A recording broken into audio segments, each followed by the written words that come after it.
सोचा अब क्या करें, इसका कैसे वध हो। तो ये बताया अगर महात्मा दधीच की हड्डियां मिल जाए, जिस तरह अस्त्र शस्त्र बनाए जाए, तब इस वृत्तासुर का वध होगा।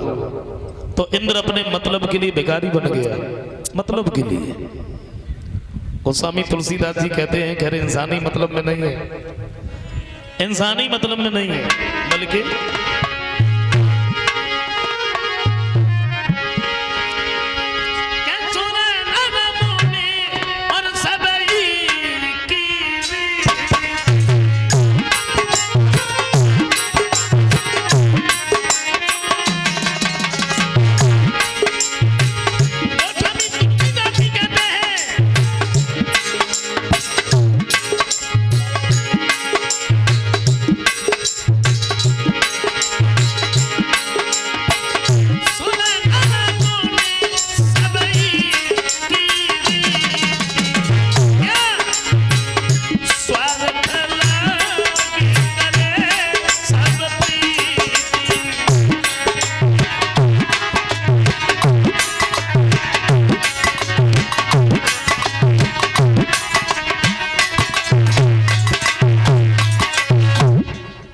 गोस्वामी तुलसीदास जी तो ये कहते हैं इंसानी मतलब में नहीं है, ऋषि मुनि महात्मा देवता राक्षस कोई भी सही, बिना स्वार्थ के प्रीत नहीं होती है,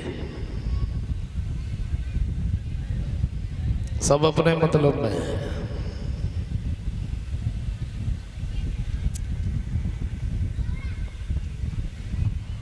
लेकिन कभी ये कहते हैं कि सारी जिंदगी अपने मतलब में जीते रहे तो क्या जिए, कभी दूसरों के लिए भी तो जी के देखो। कभी पथिक जी एक लाइन लिखते हैं, किसी के काम जो आए उसे इंसान कहते हैं, और पराया दर्द अपनाए उसे इंसान कहते हैं। वसर गलती का पुतला है, वो अक्सर हो ही जाती है, लेकिन गलती करके पछताए उसे इंसान कहते हैं। और जिंदगी तो अपने दम पर जी जाती है, दूसरों के कंधे पर जनाजा ही उठता है। हाँ, बन गया इंद्र मतलब के लिए भिखारी। महात्मा दधीच की नदी पहुंच गया, और दधीच ने देखा तो पहचान लिया, कहो इंद्र, भिखारियों से भीख लेने आए। इंद्र कहता, महाराज आपने तो पहचान लिया, हम कहें तो कैसे कहें। बोले निसंकोच कहो, किस लिए आए। इंद्र कहता है, हमें तुम्हारी हड्डियों की जरूरत है।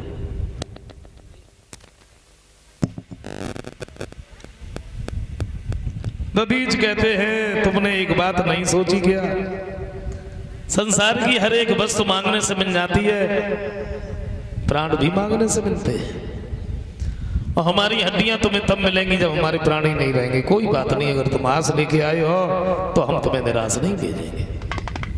महात्मा दधीच समाधि को खींच करके बैठ गए, प्राणों को छोड़ दिया, देवता दौड़े, इन्होंने हड्डियां निकाली, अस्त्र शस्त्र बनाए गए, तब उस वृत्तासुर का वध हुआ। कहते तो ये है कि उन्हीं की हड्डी का बना हुआ ये भी धनुष था, इसमें इतनी शक्तियां भरी हुई थी, धनुष किसी के हिलाए से हिलता नहीं था। लेकिन एक दिन सीता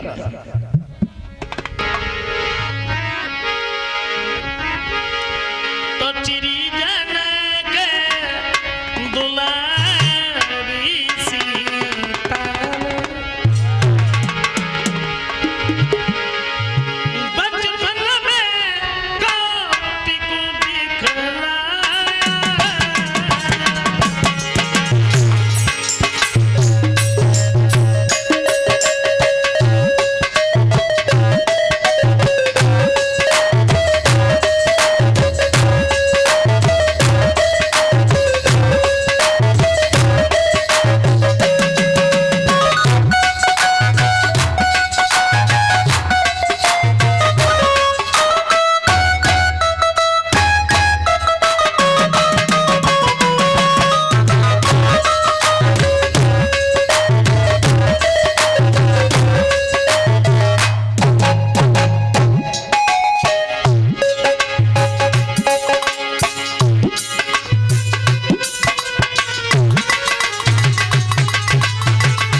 बचपन में सीता ने जब उस धनुष को उठाया,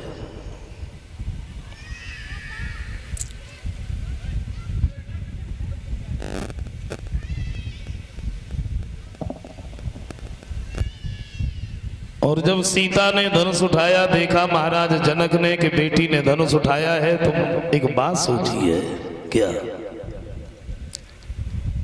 अब हम अपनी बेटी का विवाह उसी के साथ में करेंगे जो उस धनुष को उठा करके तोड़ देगा। क्योंकि जब बेटी ने धनुष उठाया है तो लड़का भी वैसा ही होना चाहिए। लड़की अगर चतुर चालाक है, पढ़ी लिखी है, होशियार है, समझदार है, तो लड़का भी पढ़ा लिखा बड़ा जरूरी है। लेकिन कुदरत का कुछ ऐसा नियम है, उसकी कुछ ऐसी लीला है जो ज्यादातर अब लड़का लड़की एक जैसे मिल ही नहीं पाते। लड़की अगर चतुर चालाक है, होशियार है, समझदार है, तो वैसा लड़का नहीं है, और अगर लड़का पढ़ा लिखा है तो वैसी लड़की नहीं है।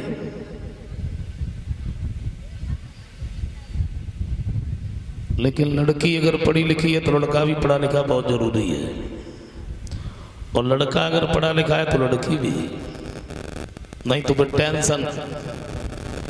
अब खैर टेंशन में तो ऐसा कोई है ही नहीं जिसे टेंशन ना हो। ऐसा कोई नहीं है जिसके सामने किसी न किसी बात की समस्या ना हो। हमें तो नहीं लगता टेंशन में तो, क्योंकि दिमाग तो कभी किसी का फ्री रहता ही नहीं। शरीर को तो आराम है लेकिन अब दिमाग को आराम नहीं है। हम लोग यहाँ बैठे जरूर हैं लेकिन क्या चल रहा है कोई पता नहीं। ऐसा कोई नहीं है जिसके सामने किसी न किसी बात की समस्या ना हो। कोई सोच रहा है क्या करें, सारे दिन मेहनत मजदूरी करते हैं लेकिन बड़ी समस्या है जो धन इकट्ठा नहीं हो पा रहा है। कोई सोच रहा है क्या करें, बहुत सारा धन भरा है घर में लेकिन बड़ी समस्या है, उसे कोई खर्च करने वाला ही नहीं है।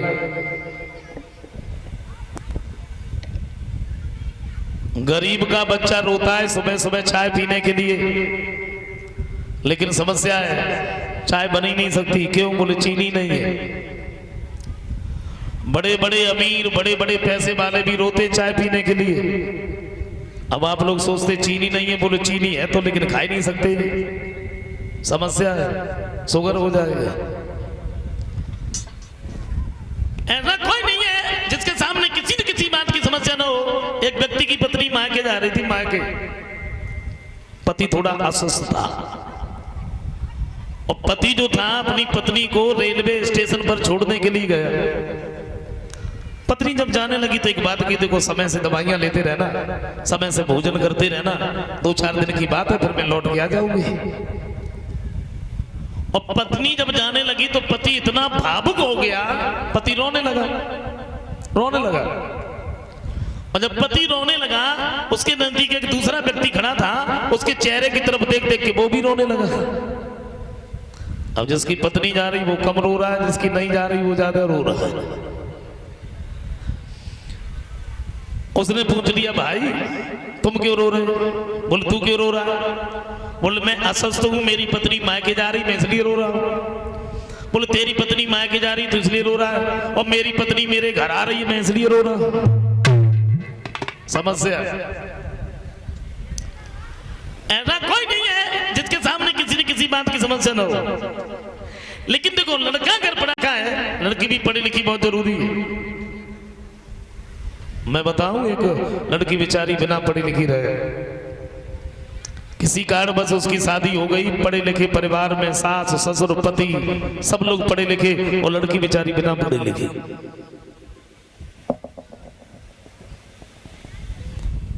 ससुराल में पहुंची, 4-5 दिन भाई सही सास ने क्लास लगाई, बोले इधर आओ, बताओ तुम्हारी तो बात ही समझ में नहीं आती, क्या बोलती रहती है? ऐसे बोला जाता है? कभी स्कूल में गई नहीं? बोले कैसे बोला जाता है? बोले किसी को बुला, बाद में जी लगाओ, जी पापा जी, मम्मी जी, भैया जी, जी लगाओ। बेचारी बिना पढ़ी लिखी रहे, सुनने भाई सीख ली, काऊ बुलाए बाद में जी लगाए, पापा जी, मम्मी जी, भैया जी।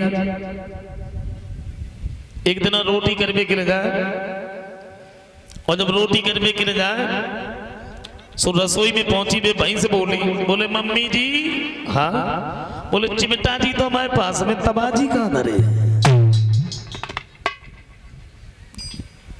लड़की अगर पढ़ी लिखी है तो लड़का भी पढ़ा लिखा जरूरी है, और लड़का पढ़ा लिखा है तो लड़की भी। उधर महाराज जनक ने चारों तरफ पत्र भेजे हैं, खबर मिली है विश्वामित्र जी को सीता का स्वयंवर है, चले तो पाते खबर स्वयंवर की, श्री जनक राज के नाम चले, और वाग सुनला पार्वती को,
आगे बढ़े। हुआ क्या, देखा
एक ऐसे निर्जन वन में पहुंचे हैं जहां पशु पक्षी भी नजर नहीं आते। क्या देखा है उसी वन में पत्थर की सिना पड़ी है। श्री राम ने पूछ लिया, गुरुदेव कौन है ये?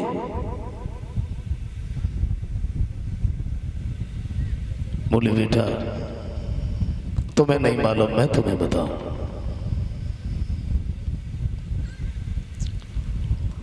ये जो तुम देख रही हो गौतम ऋषि की पत्नी अहिल्या।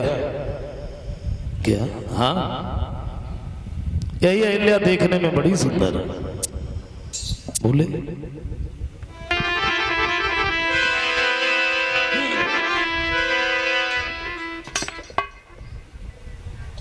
क्या ले आए? नहीं यहाँ नहीं।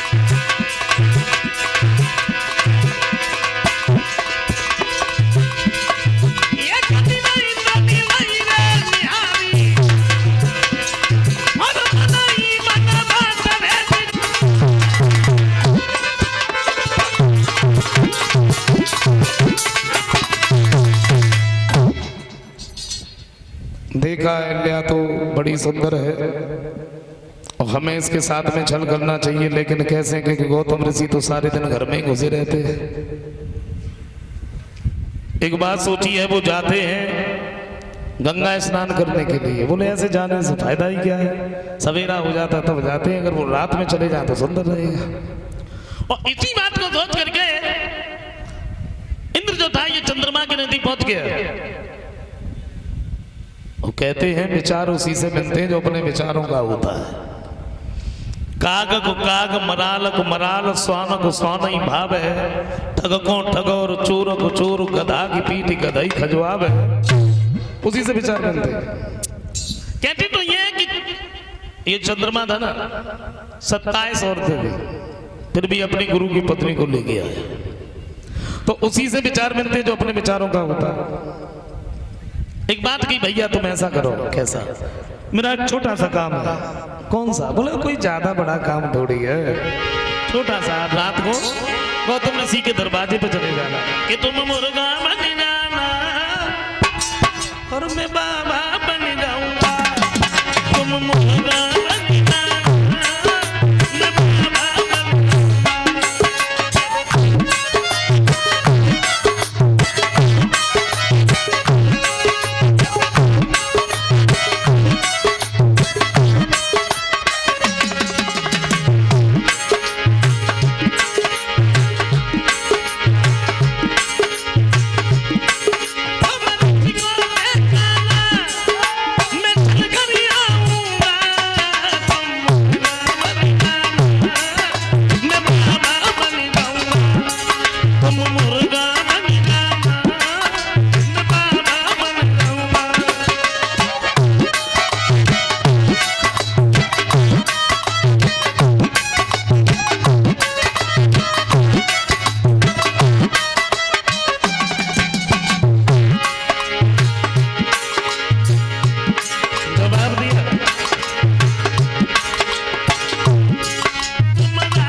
इन्हें ढूंढ रहे हैं।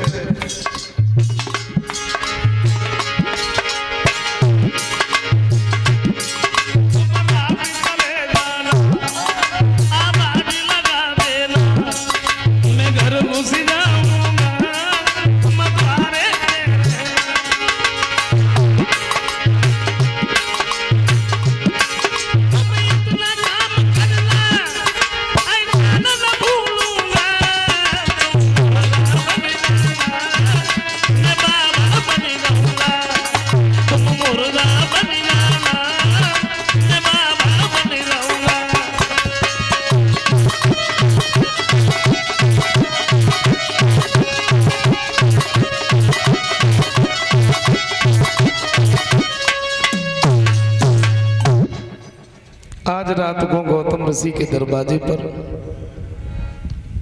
मुर्गा बनकर के आवाज लगा देना। गौतम ऋषि ये समझेंगे कि सवेरा हो गया, वो स्नान करने के लिए जाएंगे, हम इधर अहल्या के साथ में छल कर लेंगे। वही हुआ।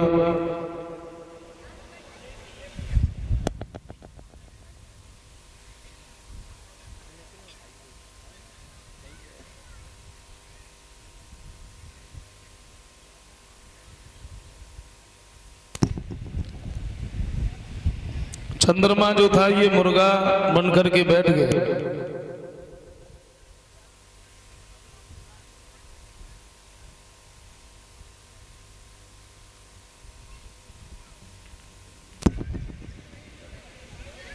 बैठा रहा उसके बाद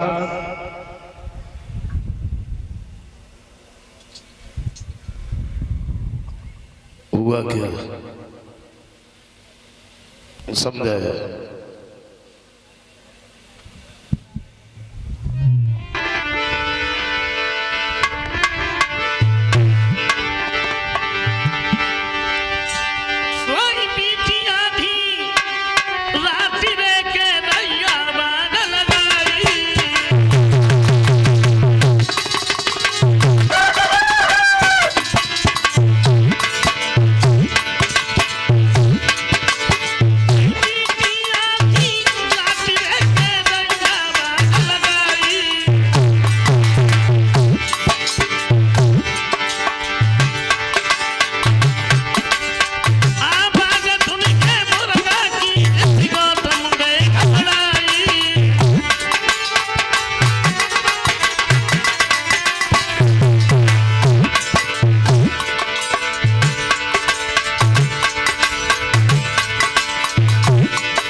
उधर बताया है गंगा ने गौतम, क्या बात है, पहले तो तुम सवेरा हो जाता था तब आते थे, या तो तुम रात में चले आए। बोले मैया रात कहाँ, सवेरा हो गया, मुर्गा ने आवाज लगा दी और मैं तब आया।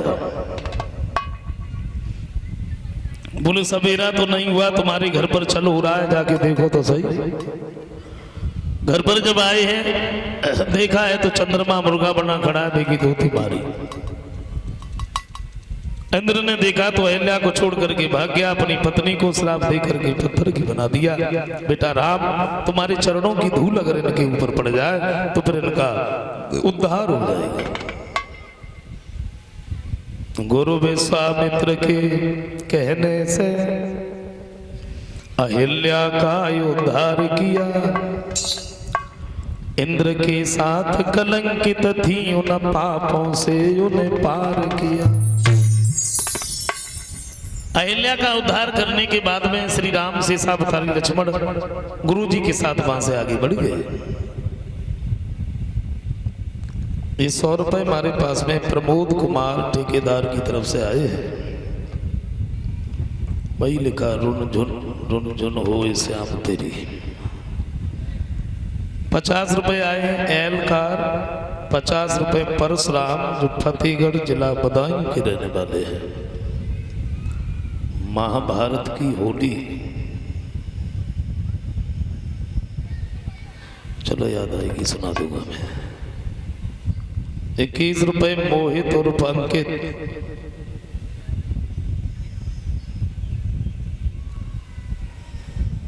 रही के झुपड़िया में। 100 रुपए हमारे पास में शंकर यादव सिमराह के रहने वाले हैं। काला काला कहे रे गुजरी।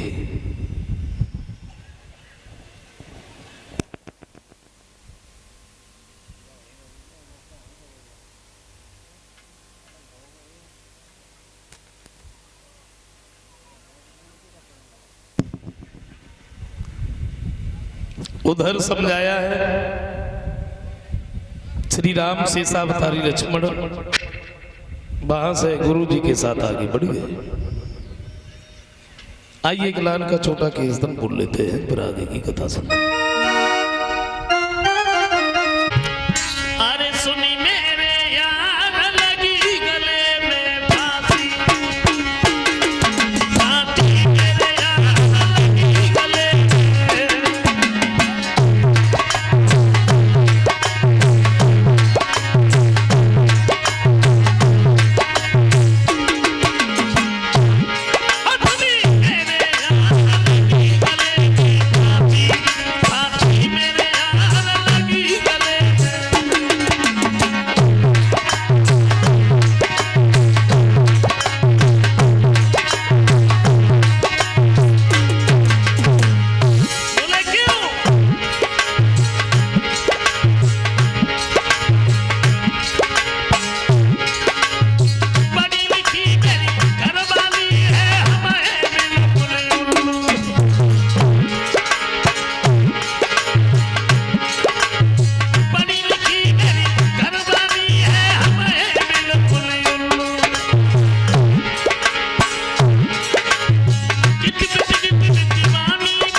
एक लाइन उसकी रही के झुपड़िया में अनुभव कोयला,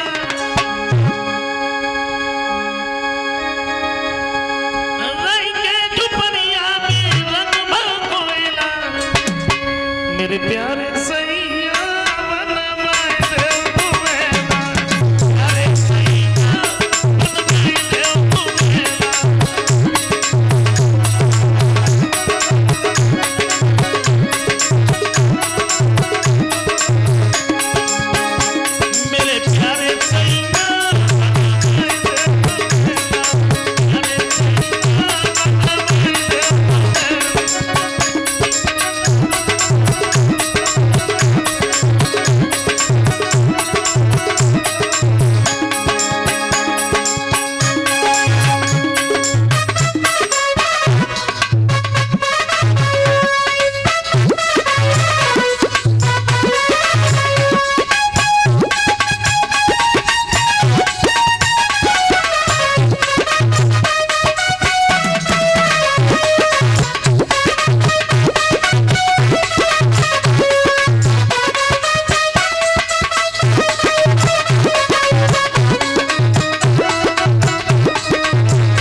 उसी सरोवर के समीप,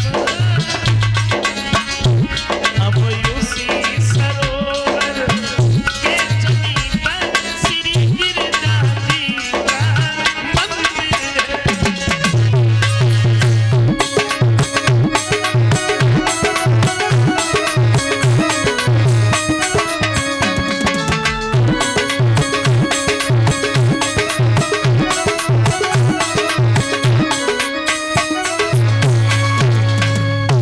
बड़ा सुंदर सरोवर है, उसी के पास में गिरजा का मंदिर है।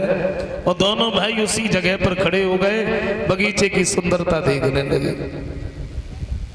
उधर बताया सीता सहेलियों को साथ में लेकर के जब चली है, उस बगीचे में जो मंदिर था, इस मंदिर में पूजा करने के लिए सीता चली।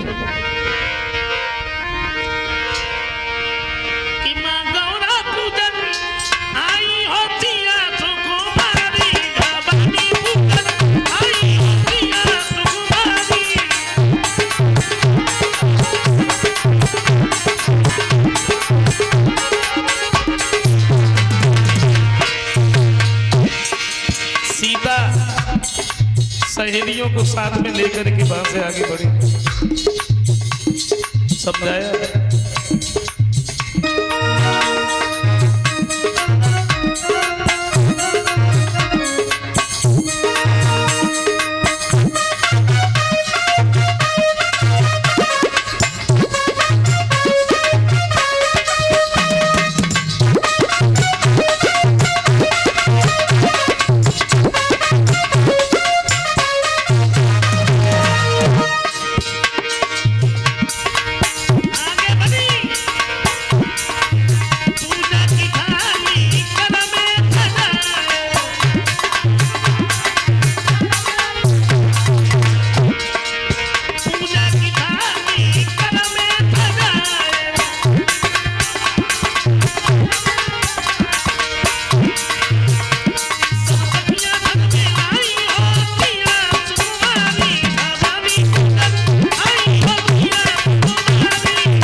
सहेलियों को साथ में लेकर के सीता जब उस बगीचे में जो मंदिर था, इस मंदिर में पूजा करने के लिए गए। सीता जी की एक सहेली सीता जी से बिछुड़ गई, प्रभु श्री राम के नजदीक आई है। राम की जब सुंदरता देखी तो लौट के फिर भागी। सीता के पास पहुंची, पूछ लिया क्या हुआ, बड़ी घबराई लगती है। बोले हम तुम्हें क्या बताएं, तो राजकुमार इस बगीचे में इतने सुंदर बैठे हैं, जिनकी सुंदरता की बढ़ाई हम सारी जिंदगी करते रहे फिर भी कम है। और हमें तो ऐसा लग रहा है जिनकी हम वर्षों से प्रशंसा करते चले आए, जिनका हम वर्षों से गुणगान करते चले आए, वही श्री राम।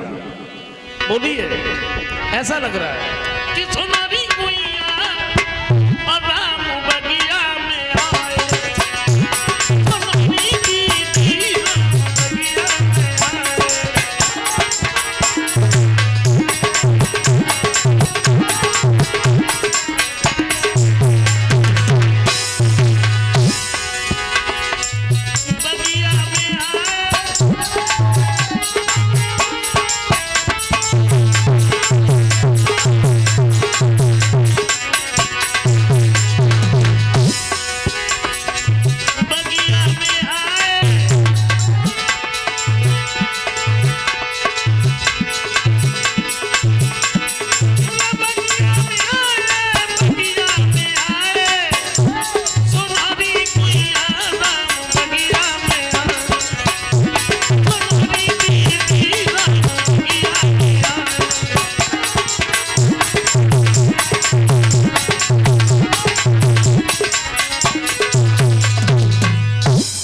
हमें ये लग रहा है भाई श्री राम इस बगीचे में मौजूद है।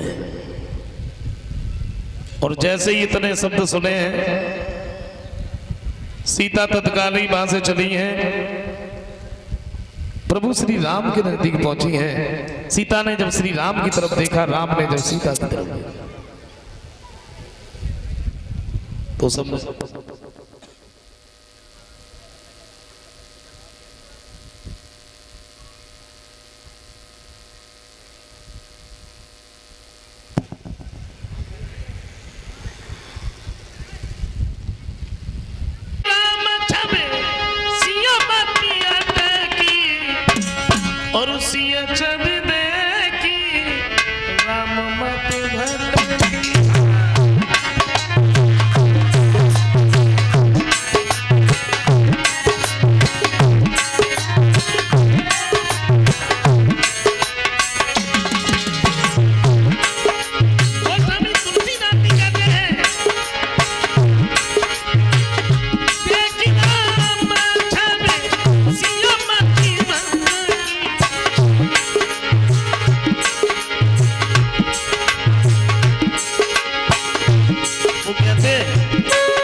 दूसरे की तरफ देख तो रहे लेकिन कुछ कहते नहीं है।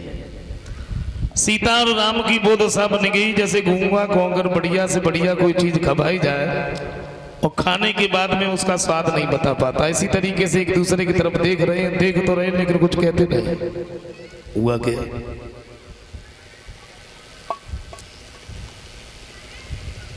प्रभु श्री राम गुरु जी के नजदीक आ गए, सीता मंदिर के अंदर पहुंची है और जब मंदिर के अंदर पहुंची है भवानी माँ की पूजा की है तो प्रकट हुए। एक बात कही, बेटी सीता धनुष उसी के हाथों से टूटेगा जैसे तुम दिल से चाहोगे।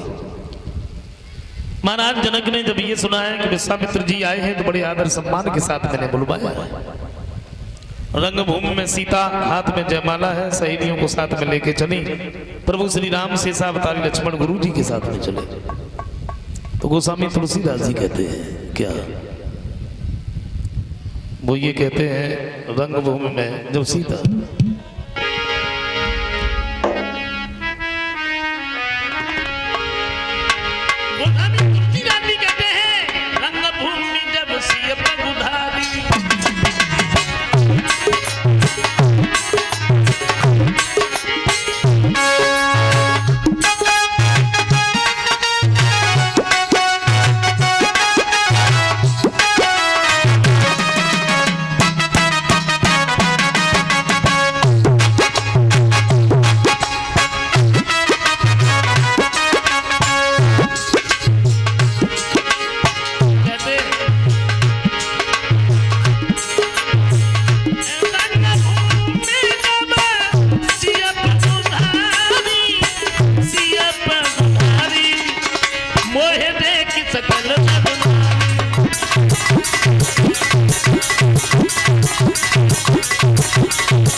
सीता ने उस रंगभूमि में जब पैर रखा तो उन्हें देख करके स्त्री और पुरुष सब मोहित हो गए।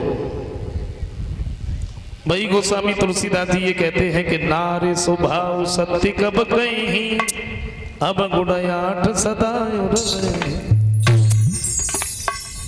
वो ये कहते हैं स्त्रियों के अंदर जो 8 अवगुण होते हैं उन 8 अवगुणों में ये भी एक अवगुण होता है। कौन सा? मोहन नारे नारी के रूपा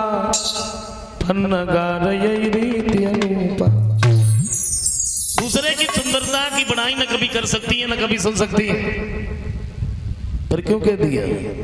पगुधारी पगुधारी भगवान श्री राम का नाम था। जब से नारी अहिल्या तारी तब से नाम पढ़ो पगुधारी। तो रंग भूमि जब सिय पगुधारी मोहे देखी सकल नर नारी। प्रभु श्री राम को देख करके स्त्री पुरुष सब मोहित हो गए। अब बड़े बड़े योद्धा बैठे, बड़े बड़े योद्धा धनुष को उठा रहे, लेकिन धनुष उठाना तो बहुत बड़ी बात है। तिल भर भी धनुष को किसी ने हिला नहीं पाया।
धनुष से चिपट गए, लेकिन धनुष उठाना तो बहुत बड़ी बात, तिल भर भी धनुष को हिला नहीं पाए। शंका की बात है। 10,000 राजाओं के 20,000 हाथ हो ही गए। धनुष कितनों लंबो चौड़ो होता जो 20,000 हाथ बने गए। जरा सोचो अगर काऊ काट बस वो धनुष टूट जाता तो सीता किन के गले में जयमाला डालती। ऊपर सहस्त्र 10, यानी जितने भी राजा थे सबकी गिनती थी 10,000 की और सबको एक ही बार धनुष उठाने का एक ही बार मौका दिया गया। दूसरी बार किसी का नंबर नहीं आया। धनुष जब नहीं उठा, महाराज जनक ने देखा तो उठ के खड़े हो गए, जवाब दिया सभा के लोगों अगर मैं पहले जानता कि दुनिया में कोई योद्धा नहीं है, दुनिया में कोई वीर नहीं है, तो मैं धनुष तोड़ने का प्रण नहीं करता। और अब तो हमें ऐसा लग रहा है, बोले कि कुआरी लली रही मैंने मेरा था पेट धनुष की ठानी कुआरी।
समझाया है, सबकी नजर नहीं।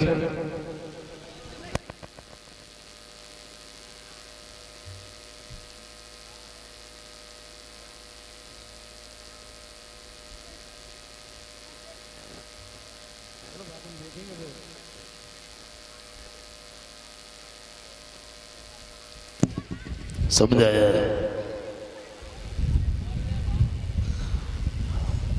सबकी नजर नीचे थी, लेकिन लक्ष्मण उठ के खड़े हो गए, जवाब दिया, क्या कह रहे हो जनकराज, ये धनुष तो बहुत छोटी बात है, लेकिन तुम्हें एक बात नहीं मालूम है।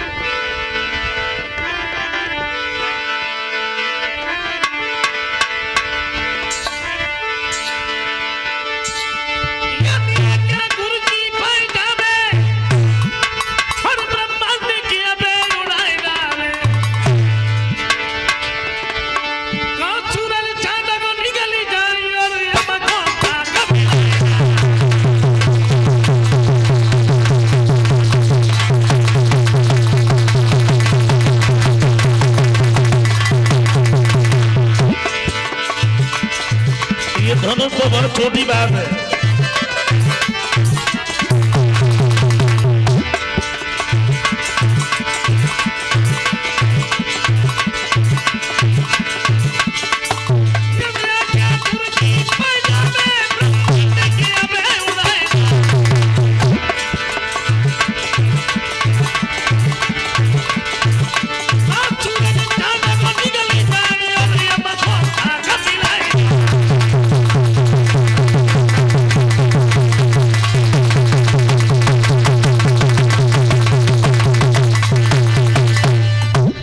सबकी नजर लक्ष्मण की तरफ जम गई। बाजी बा, जरा सा बालक इतनी बड़ी बात।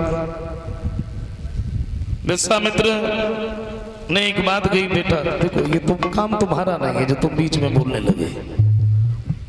श्री राम ने कहा, बेटा तुम उठो, जनक के संताप को दूर करो। प्रभु श्री राम गुरु की आज्ञा को लेकर के जैसे ही चले हैं,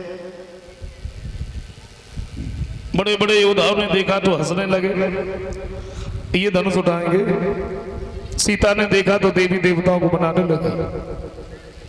भोले बाबा से विनती की है, पार्वती से विनती की है, फिर उस धनुष से विनती की है, तुम इतने हल्के हो जाओ तो प्रभु राम तुम्हें बड़े आसानी से उठा सके। वहां से श्री राम जब धनुष के नजदीक पहुंचे हैं तो प्रभु श्री राम ने धनुष को एक ही हाथ से उठा लिया। उठाते तो सबने देखा, लेकिन समझाया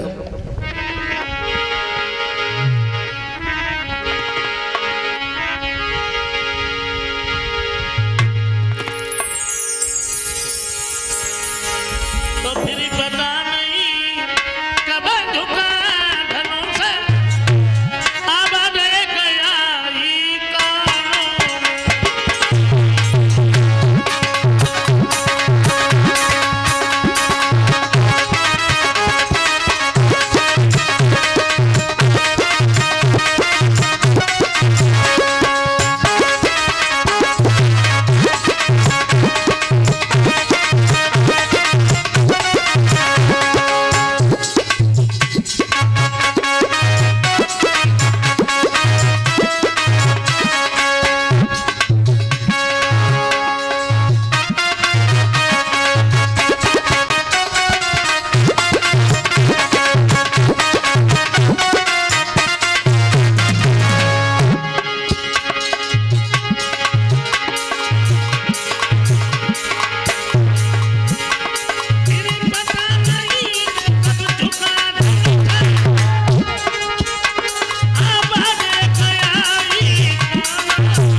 प्रभु श्री राम ने सोची अगर जी कह रही तो हम झुके जाता, हमें कब हो जाता।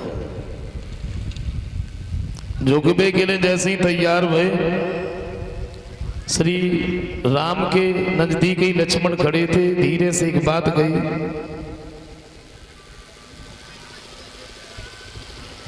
बोले भैया हाँ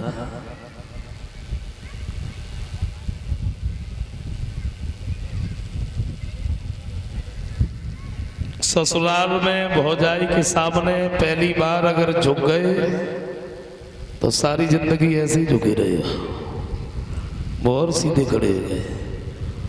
और ध्यान दें, कलश वाली कन्याएं खड़ी हो जाओ। कलश वाली कन्या परीक्षित जी, यज्ञपति जी, आप लोग भी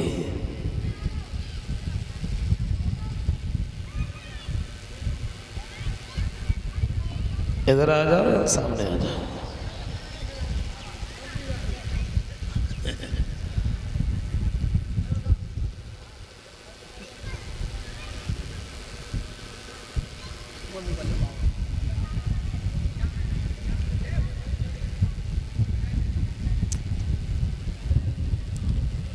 ये एक हार हमारे पास में, बारात जब घर पे चलने के लिए तैयार भई, उससे पहले बारात वालों को भोजन करवाया गया। तो श्री राम ने लक्ष्मण से एक बात कही, देखो अभी यहाँ ससुराल है, कोई कछु कहे तुम बोलियो ना। बोले हम बिल्कुल ना बोलेंगे, हम काहे बोले। सब लोग बैठे बैठे भोजन कर रहे हैं। जनकपुर की जो लड़कियां रहे जीवनार गाने लगी, गाली तुमसे नित्य आवे महिमा और हमारे घर हरे हरे, हमारे घर विद्या दे धनी, तुमसे नित्य आवे महिमा।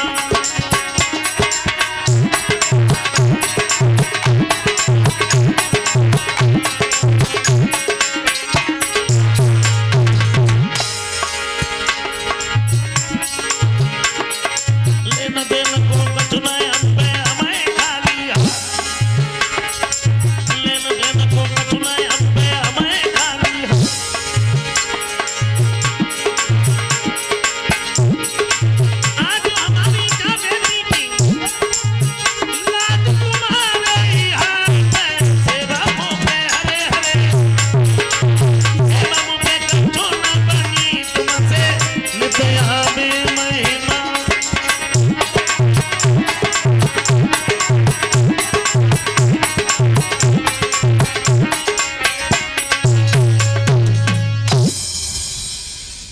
गाली देती रहे। बारात की तरफ से तो कोई बोलो ही ना। एक लड़की बोली का भाई तुम सब चिल्लाते रहे हो, बाहर से तो कोई बोली ना रहो। बोले तुम्हें अगर बुलवाना को सौर हुए तो बोले, तू हमसे कहो देखे बोले कि ना बोले। बोले तुम कह लो क्या कहे। वो लड़की खड़ी भाई, चारों भाई जो हवन की खीर से पैदा थे, बस भाई बात कहते भाई बोली राम हाँ तुम्हें कुछ मालूम है क्या अवधपुर में क्या होता है, क्या होता है बोली।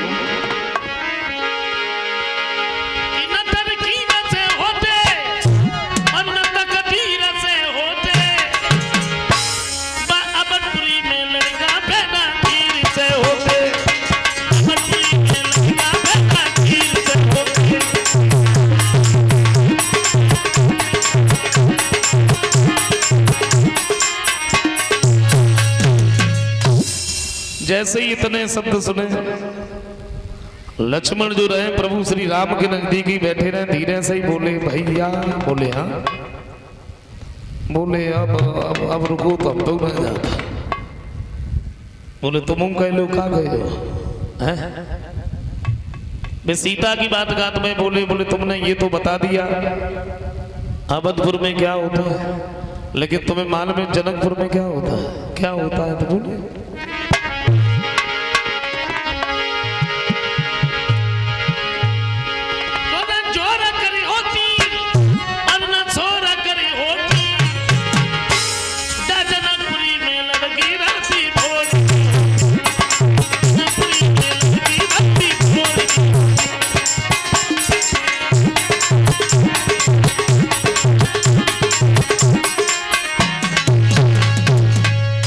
बड़े हर्षोल्लास के साथ में सबने भोजन किया है। श्री राम की बारात जनकपुर में 74 दिन तक रुकी है और ये वहां से वापस लौट करके आए हैं अयोध्या में।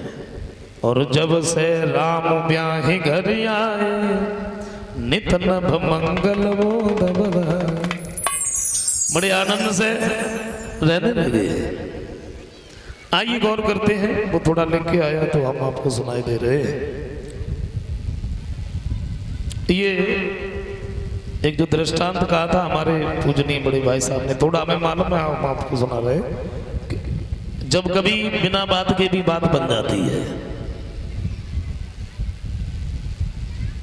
और ये त्रिमूर्ति कैसेट में निकला था शायद 99 में, तो रहे एक लोग तो उनपे एक खोटा सिक्का आ गया चबन्नी। अब चबन्नी का तो बड़े बड़े नोट बनता है, कब चालू हो जाए कब बंद हो जाए पता ही नहीं लगता है।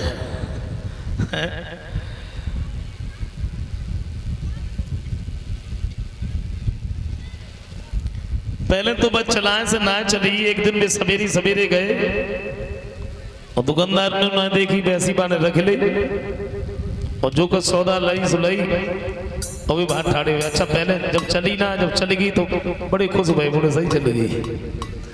दोनों हाथ नहीं मुंडी बंद करी वे भागे, लेकिन भागत में खुशी खुशी में एक बात निकली कि चली गई मेरे यार, आज धोखा में चली गई, चली गई मेरे यार, आज धोखा में चली गई।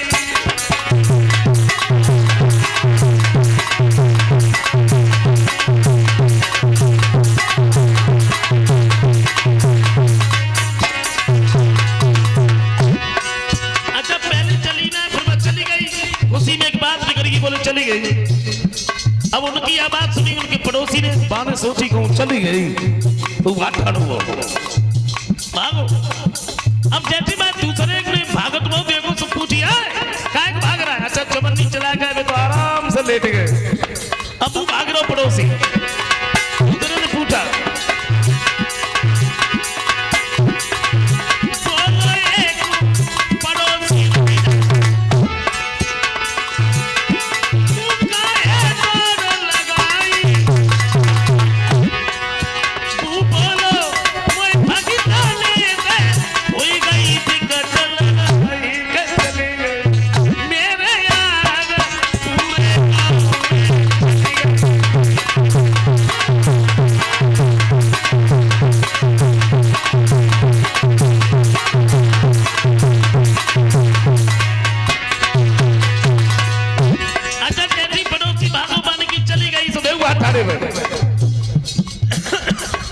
अब जो सुने सोई भागे, लेकिन जना मालूम कहाँ चली गई, किन में चली गई, कैसे चली गई तो कुछ ना मालूम।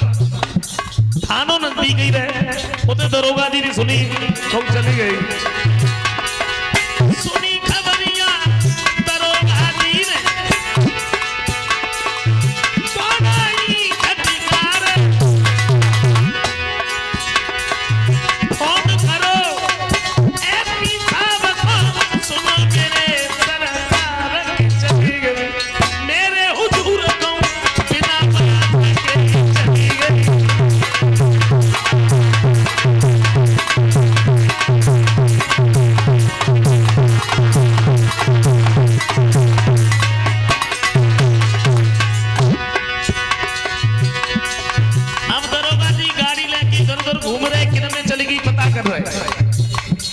लेकिन कोई ना बता रहा कहाँ चलेगी कैसे चलेगी। बोले ऐसे पता ना लगे। बोले फिर जो कोई यहाँ से निकले थाने में बंद करते जाओ, बस बात मालूम पड़े। अब भाई बहु जो कोई निकले थाने में बंद कर दे।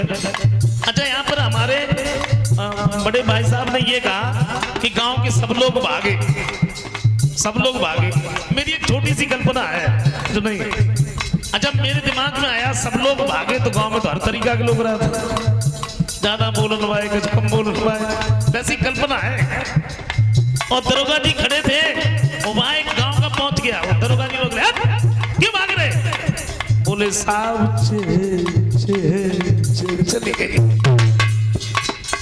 बोले ये तो मैं सुबह से सुन रहा हूँ, कहाँ चली गई? बोले साहब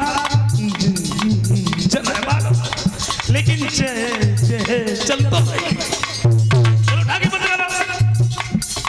अच्छा अब जो दुकानदार थे इन्होंने सुन लिया कि चली गई, उन्होंने जल्दी जल्दी में दुकान बंद करी, वो हटाने में अब जो चबन्नी चलाया गया तो आराम से परे रहे।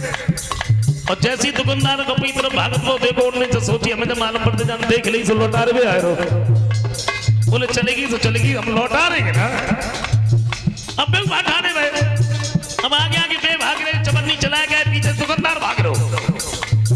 दरोगा जी के सामने पहुंच गए, दोनों खड़े खड़े यार क्यों भाग रहे। अच्छा वो चबन्नी चलाएगा तो सुकज बोल पा तो सेठ जी बोले साहब चली गई। अरे बोले ये तो मैं सुबह से सुन रहा हूं चलेगी चलेगी, कहां चलेगी।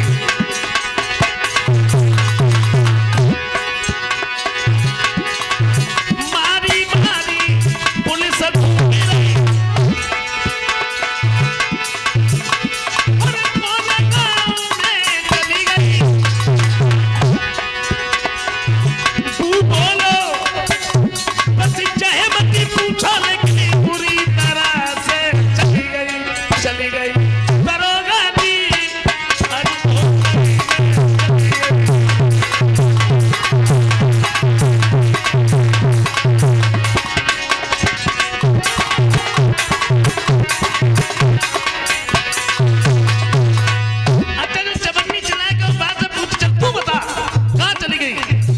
सेठ जी की तरफ देखो, सोच मुंह फेर लो, बोले अरे बोले बोलना कहां चली गई। बोले साहब हम बताए तो देते लेकिन बताइए ना। क्यों नहीं बताएगा, बोले बता कहां चलेगी। बोले साहब और तो कुछ ना चलेगी, हम तुम्हें बता कहां चलेगी।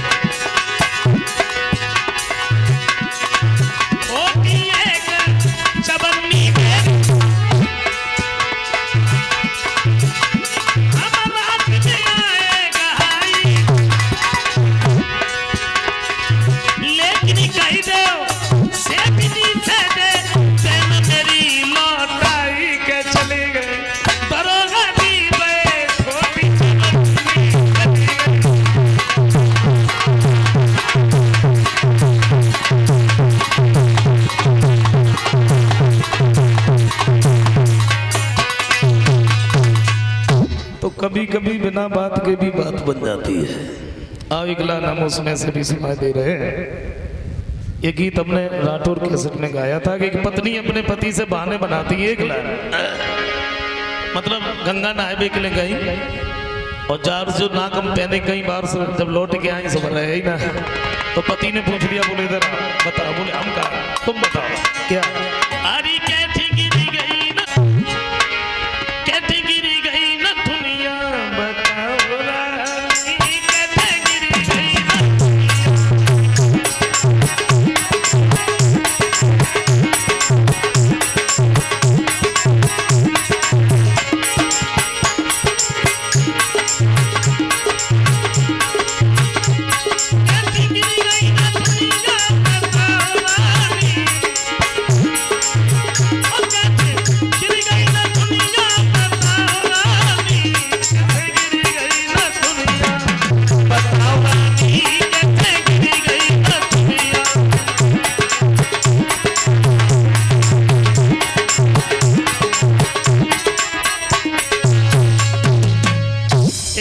गई। देखो हम तुम्हें बता, गंगा नहाने के लिए गए और जब बस में बैठे तो बड़ी भारी भीड़ लगी रहे। हमें जब जैसे तैसे चढ़ पाए, हमें जब मालूम पड़ते हैं साड़ी में उलझ गए, वो बस ही में क्यों नहीं करी परी। बोले ऐसा हो ही ना सका क्या। हाँ बोले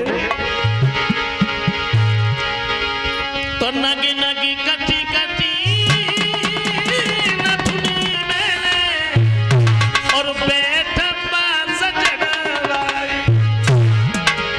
और ऐसे नहीं निकले नाक से तुम हमको नहीं देखाई। इसलिए कैसे गिरी गई न दुनिया, बताओ रानी कैसे गिरी गई न दुनिया।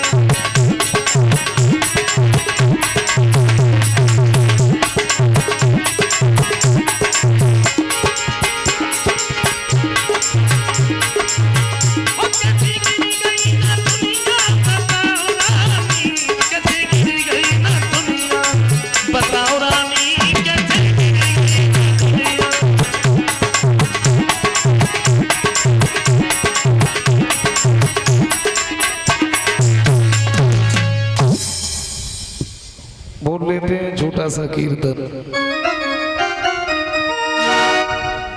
गोपियां